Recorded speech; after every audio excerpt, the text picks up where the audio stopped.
Kaya mga kabuknoy, mayroon naman tayo i-share sa inyo na Raider 150. Yun, so may problema naman si boss sa kanya Raider 150 na naputol yung stud. Sa mga maraming tatanong mga kabuknoy kung gumagawa pa ako, magpupull out pa ako sa mga naputol na turning stambot. So, yun mga boss, gumagawa pa rin ako hanggang ngayon. At wow naman! Wow! tingin nyo lang ako sa aking channel, YouTube page. Yun, pakita ko muna yung problema ni boss sa kanyang Raider 150. So,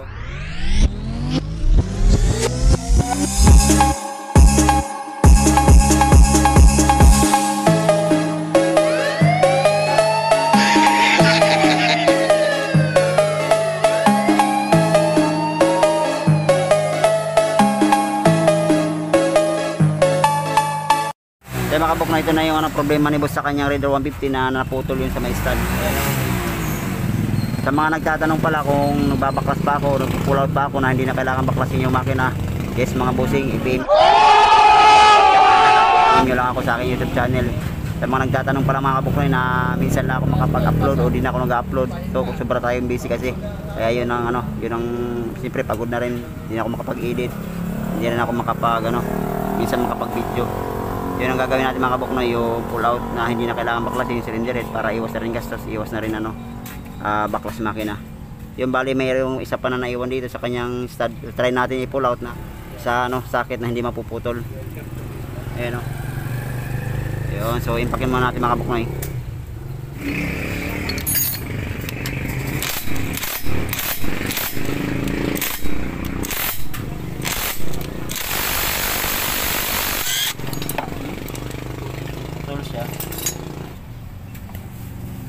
Siya mga putol na talaga yung yung isang bolt dun sa kanya. Diyan guys, gamit ang ating barina na 5 dito.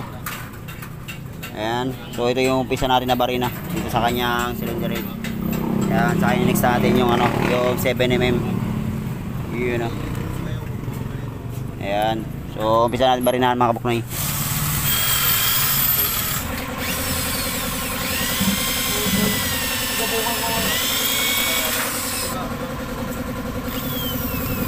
Stop mo muna tol.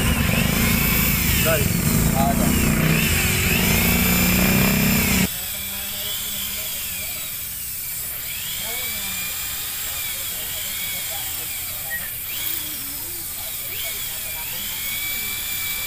Bukas lang din.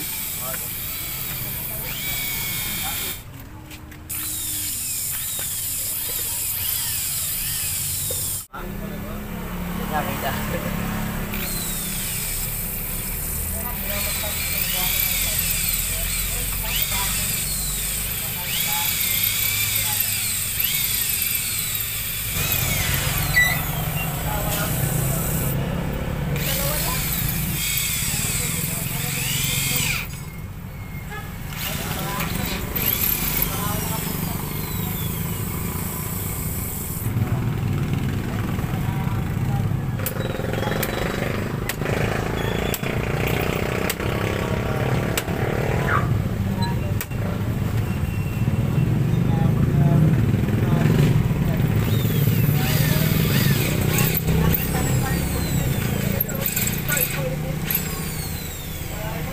Kaya mga kabuknoy, nabutasan na natin ng 532. Ayan o. Ayan. So next natin yung 7mm. So naman ang gagamitin natin panlas na barina yung 7mm para dun sa ating trade na 8mm.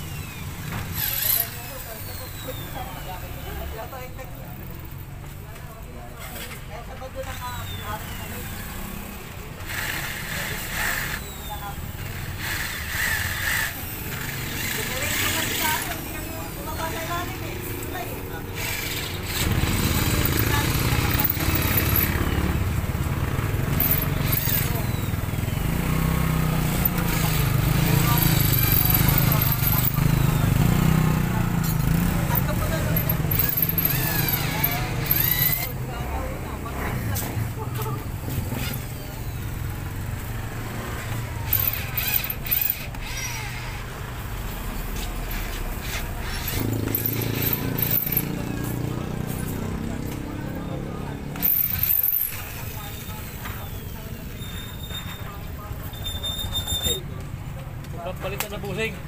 Pagka liputan. Palit busing? Oo. Palit busing. So yung mga kabuknoy, ito na yung ano, ito na yung panglas na baril na natin ginamit, yung 7mm. Ayan o. So gamitan na natin ng ano, 8mm na hantap.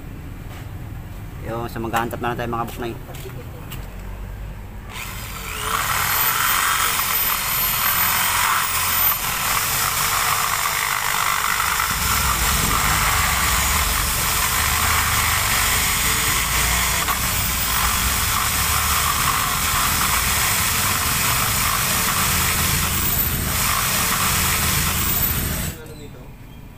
Sagad ba?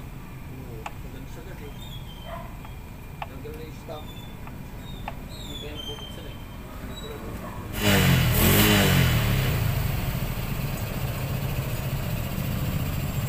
Tama na din pala yung ring. Ito na yung lagyan ka na.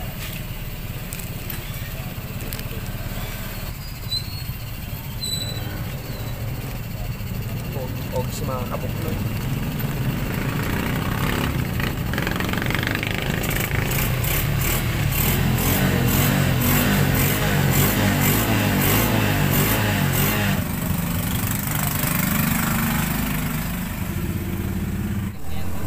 So yan guys, ito na yung ginawa natin kasi yung kaya pala naputol yung ano niya, yung sa may elbow niya, yung sa may tambutso niya, sa may bolt dahil dito. So kung papalit sana siya, problema lang din niya dala. So pinagawa mo natin ang paraan. So ito na ginawa natin mga kabuknoy. Kaya so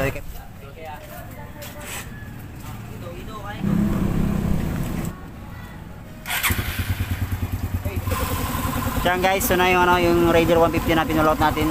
Ayan, yung usok-usok pa.